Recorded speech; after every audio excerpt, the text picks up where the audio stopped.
Le fil info. Ici Zach Langlois et voici votre fil d'actualité de l'Association des radios communautaires de l'Ouest et des Territoires.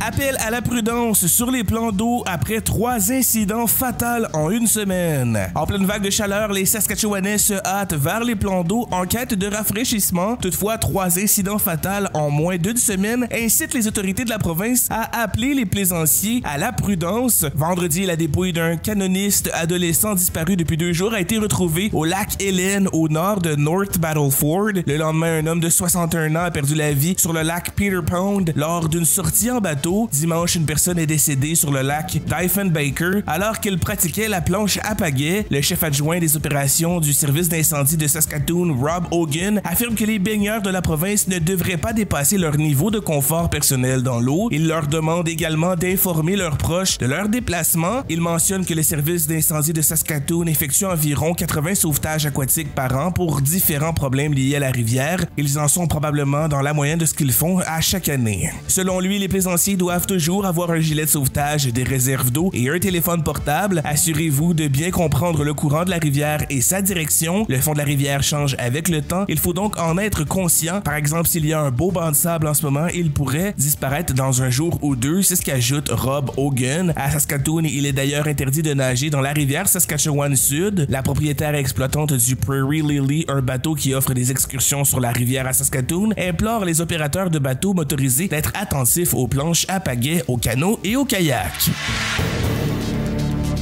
Le Manitoba investit 1,5 million de dollars pour améliorer la sécurité au centre-ville de Winnipeg. Le gouvernement du Manitoba investit 1,5 million de dollars dans un plan d'action ayant pour but d'améliorer la sécurité au centre-ville de Winnipeg. L'organisme Downtown Community Safety Partnership recevra un financement de 435 000 dollars du gouvernement provincial pour augmenter sa visibilité au centre-ville. De son côté, l'organisme Ndinawemak or Relatives va recevoir un montant d'un peu plus de 1 million de dollars pour aménager un centre de dégrisement au sein de ses locaux situés au 190 Disraeli Freeway. Par voie de communiqué, le directeur de l'organisme Ndinawemak, Frank Parkis, s'est réjoui de continuer à travailler avec le gouvernement manitobain pour fournir des services qui répondent directement aux besoins de ses membres. Ces investissements s'appuient sur les conclusions d'un sommet sur la sécurité publique qui s'est tenu le 30 avril dernier. Plusieurs partenaires communautaires, des dirigeants autochtones et des parties prenantes des forces de l'ordre avaient participé à ce sommet. Et ce que mentionne Wab Kinew, le premier ministre du Manitoba, en conférence de presse mardi, il mentionne: notre équipe est à l'écoute des personnes et des entreprises qui ont fait part de leurs idées sur la façon de rendre le centre-ville de Winnipeg plus sûr et sur les approches qu'ils jugent efficaces. Il souligne aussi le caractère global de l'approche préconisée par son gouvernement qui repose non seulement sur l'implication du procureur général de la province, mais aussi du ministre de la Santé. Le Downtown Community Safety Partnership est un symbole de cette approche globale car il a mis en place un nouveau système intégré avec le service d'incendie et de soins paramédicaux de Winnipeg. Ce nouveau système permet aux 2 organisations de communiquer sur la même fréquence radio afin de coordonner les appels et d'envoyer la bonne réponse au bon moment.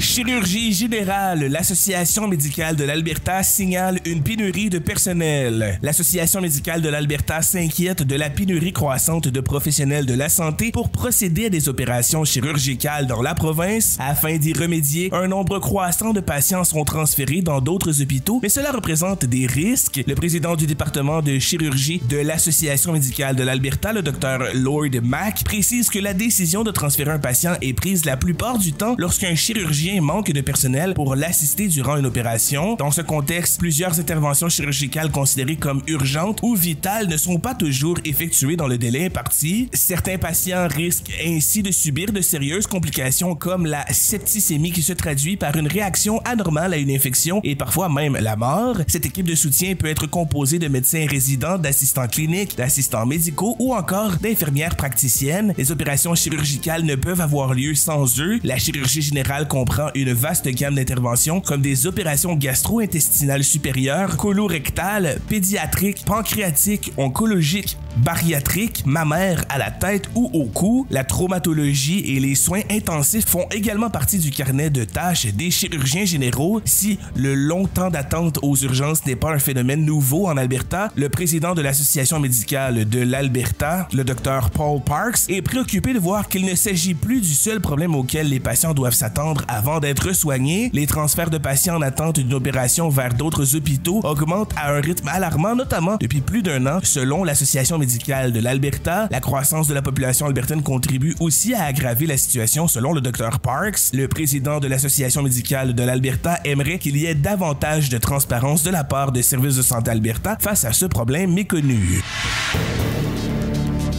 La Colombie-Britannique va verser 33 millions de dollars supplémentaires pour la future faculté de médecine à Surrey. Le premier ministre de la Colombie-Britannique, David Eby, a déclaré que la province allait verser 33,7 millions de dollars supplémentaires pour la future faculté de médecine de l'université Simon Fraser à Surrey. Ces 33,7 millions seront consacrés à la rénovation d'un espace provisoire dans un bâtiment déjà existant sur le campus de l'université Simon Fraser. Comme l'explique David Eby, il doivent également permettre de louer un bâtiment pour y installer des salles de classe, des laboratoires et des bureaux. Cette somme s'ajoute aux 27 millions de dollars de financement opérationnel accordé dans le cadre du budget 2024, ainsi qu'aux 14 millions que la province a déjà accordé au début du projet. Ce nouveau financement intervient après que le conseil d'administration de la faculté a officiellement approuvé la création de cette dernière en mai. Les responsables de cette nouvelle faculté cherchent à obtenir son accréditation préliminaire d'ici à l'automne 2025, ce qui, selon eux, pourrait permettre son ouverture en 2026. Selon David Eby, il s'agira de la première ouverture d'une faculté de médecine dans l'ouest du Canada depuis 55 ans. Sa construction vise à remédier à la pénurie actuelle de médecins dans la province et aux fermetures sporadiques mais répétées de salles d'urgence et de cliniques de soins primaires. La faculté de médecine de Surrey se concentrera sur l'enseignement des soins primaires. La province indique que le programme d'études durera 3 ans et comprendra un minimum de 130 semaines d'enseignement. D'après le site du gouvernement fédéral, les soins primaires se concentrent sur les services de soins de santé, dont la promotion de la santé, la prévention des maladies et des blessures, ainsi que sur le diagnostic et le traitement des blessures et des maladies.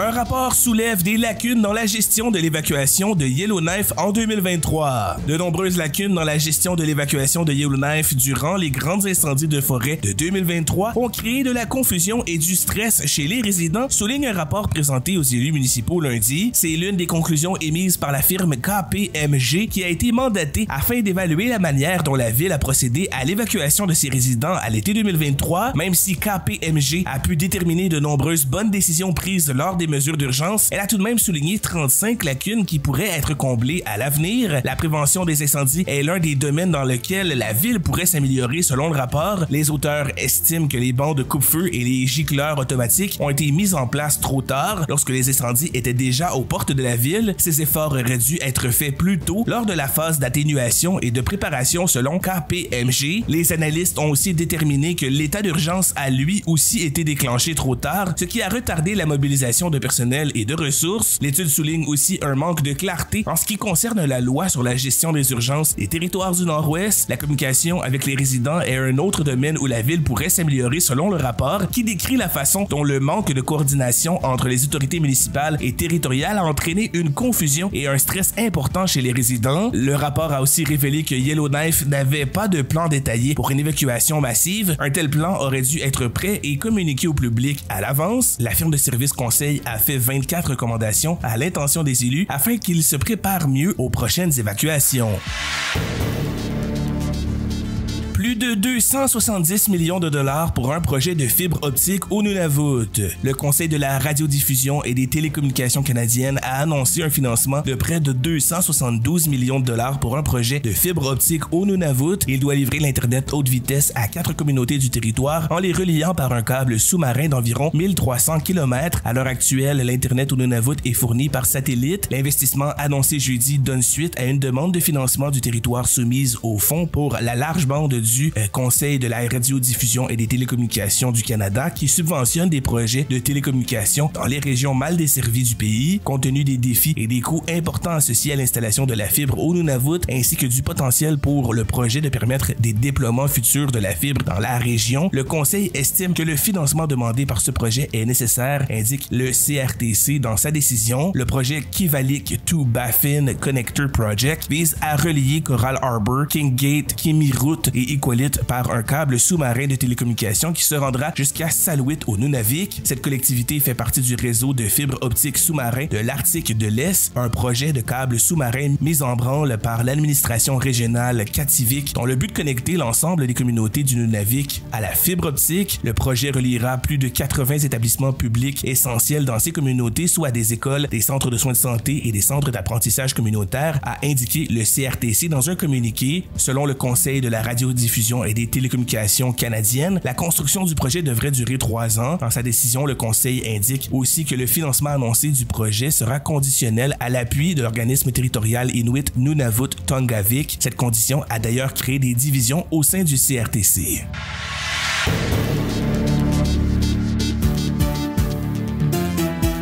Le fil sportif. Les Rough Riders, toujours invaincus après les 4 premiers matchs de la saison. Les Rough Riders de la Saskatchewan ont vaincu jeudi les Argonauts de Toronto par la marque de 30-23 au stade Mosaïque de Regina. Pour la première fois depuis 2013, le Vert et Blanc a remporté 4 parties de suite en ouverture de saison. Entraîneur en chef des Rough Riders, Corey Mace, qui en est à sa première année à la tête de l'équipe saskatchewanaise de la Ligue canadienne de football, se réjouit de ses résultats mais préfère contenir son enthousiasme. Les Riders ont annoncé l'embauche de Corey Mace l'automne dernier après que l'organisation a décidé de ne pas renouveler le contrat de l'ancien entraîneur-chef Craig Dickinson. Les Rough Riders de la Saskatchewan affronteront les Lions à Vancouver le 13 juillet prochain. Winnipeg ajoute de nouveaux terrains de basketball à ses installations sportives. Les installations de basketball rénovées du quartier River Osborne ont accueilli leurs premiers joueurs, essentiellement des jeunes, dimanche lors d'une inauguration. Des dizaines de personnes ont convergé vers les terrains publics situés à l'angle de l'avenue River et de la rue Donald. Les festivités comprenaient un camp gratuit pour les enfants avec la présence des joueurs des Seabears, l'équipe professionnelle de basketball de Winnipeg, pour les encadrer. Au programme figuraient également des compétitions de basketball et un match des étoiles auquel ont participé les joueurs locaux. Il s'agit d'une initiative des Seabears de Winnipeg, l'équipe professionnelle de basketball Winnipeg et de l'organisation à but non lucratif Buckets and Borders qui construit et rénove des terrains de basketball dans le monde. L'entreprise Payworks basée à Winnipeg a également apporté son soutien au projet. 3 animaux ont dû être euthanasiés au Stampede de Calgary. 3 animaux, soit un bouvillon et 2 chevaux, ont dû être euthanasiés au Stampede de Calgary après avoir subi des blessures en lien avec les compétitions de rodéo. Le Stampede de Calgary a offert ses condoléances aux propriétaires des bêtes et par ailleurs insisté sur le fait qu'il faisait tout son possible pour minimiser les risques pour les animaux. L'événement, qui se caractérise de plus grands spectacles en plein air de la planète, a déjà mis à jour ses pratiques dans le passé pour garantir le bien-être des animaux. En 2019, l'organisation s'est engagée à lancer un processus d'examen approfondi de certaines de ses règles après la mort de 6 chevaux.